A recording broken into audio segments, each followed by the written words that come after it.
Hello అండి. Welcome back to my channel my glam way. అందరూ ఎలా ఉన్నారు? బాగున్నారు అనుకుంటున్నాను. నేను కూడా సూపర్‌గా ఉన్నానండి. ఇవాల్టి వీడియోలో బెడ్‌రూమ్ క్లీనింగ్ షేర్ చేస్తాను. బెడ్ షీట్స్ ఎన్ని రోజులకు ఒకసారి ఉతకాలి? అసలు చాలా రోజుల వరకు బెడ్ షీట్స్ మార్చకుండా ఉంటే ఎన్నో సమస్యలొస్తాయి. అందుకే హెల్తీగా ఉండాలంటే మరి బెడ్‌రూమ్ హైజీన్ చాలా చాలా ఇంపార్టెంట్. ఆ విషయాలన్నీ ఈ వీడియోలో చూద్దాం. మరి ఇంకా మీరు ఛానల్‌ని సబ్స్క్రైబ్ చేయకపోతే వెంటనే చేసేయండి. ఇలాంటి మరెన్నో విషయాలు మిస్ అవ్వకుండా చూడొచ్చు.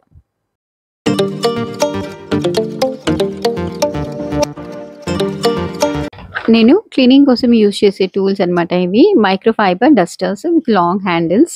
వీటి లింక్స్ నేను కింద డిస్క్రిప్షన్‌లో ఇస్తాను. ప్లీజ్ చెక్ చేయండి. నేను బెడ్‌రూమ్ క్లీనింగ్ ఎప్పుడు కూడా పైనుంచి స్టార్ట్ చేస్తానండి. అంటే ఫ్యాన్ అండ్ రూమ్ సీలింగ్ అన్నమాట. వీక్లీ వన్స్ నేను బెడ్ షీట్స్ చేంజ్ చేస్తాను కాబట్టి ఫ్యాన్ కూడా వీక్లీ వన్స్ క్లీన్ అయిపోతుంది. దాంతో డస్ట్ అక్యుములేషన్ చాలా వరకు తగ్గుతుందన్నమాట. డస్ట్ అలర్జీ ఉన్నవాళ్ళు కంపల్సరీ మాస్క్ అయితే పెట్టుకోండి.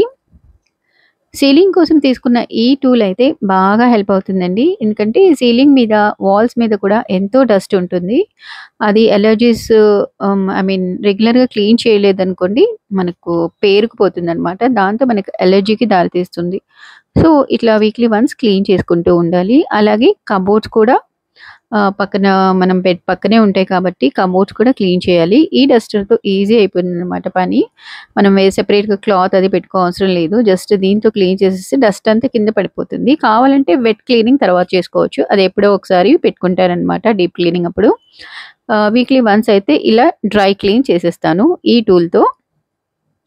విండోస్ కూడా ఒకసారి క్లీన్ చేసేసి అప్పుడు బెడ్ షీట్స్ అయితే రిమూవ్ చేసి బెడ్ క్లీన్ చేస్తాననమాట.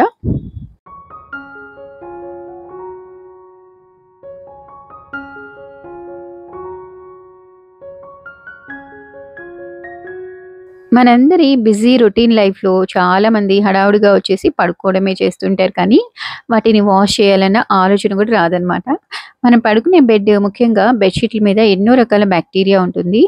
అలాగే దీనిపైన డస్ట్ కూడా బాగా పేరుకుపోయి ఉంటుందనమాట. మనకు కనిపించదు. అది నీట్‌గా అనిపిస్తుంది మనకు. సో, వీటిని క్లీన్ చేయకుండా వాడితే మాత్రం లేనిపోని డిసీజెస్ తెచ్చుకుంటాము. అందుకే బెడ్‌షీట్స్ వీక్లీ వన్స్ తప్పకుండా వాష్ చేసుకోవాలి.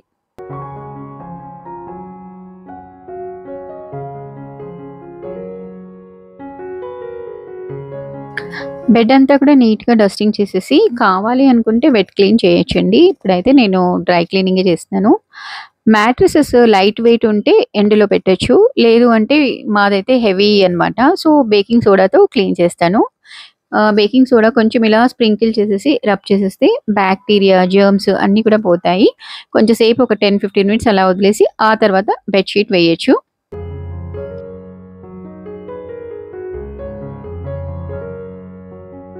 నేనైతే క్లీనింగ్ బెడ్‌షీట్స్ వాష్ చేయడం అనేది వీక్లీ వన్స్ పెట్టుకుంటాను. లెట్స్ సే ఫ్రైడే అనుకుంటాను.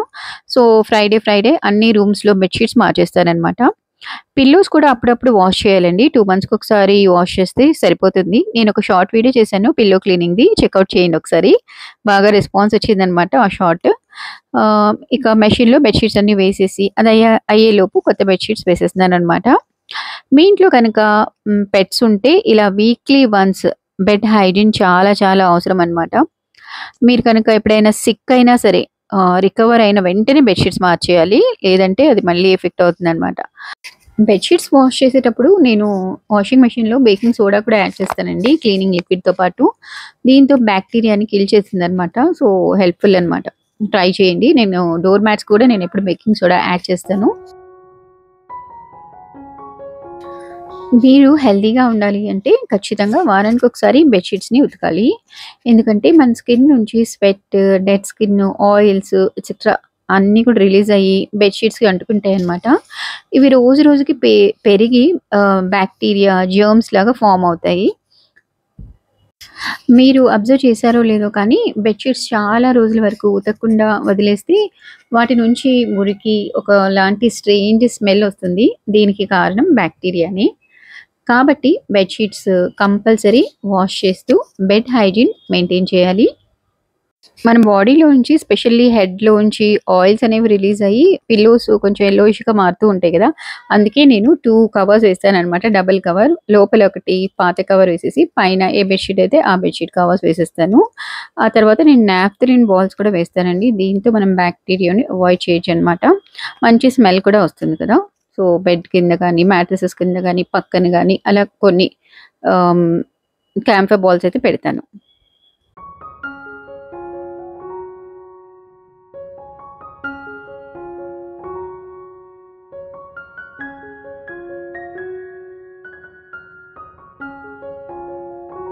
మార్నింగ్ లేవగానే the first thing to do is బెడ్‌ని నీట్‌గా అరేంజ్ చేసేసామనుకోండి, కైండ్ ఆఫ్ సాటిస్ఫాక్షన్ ఉంటుంది. మనం జస్ట్ 10 మినిట్స్ తీసుకొని నీట్‌గా సర్దేశామనుకోండి, ఆ మెంటల్ పీస్ అనేది ఉంటుందనమాట. మనం ఎంత పని చేసుకున్నా తర్వాత మనం when we come back to our bed we feel a kind of happiness.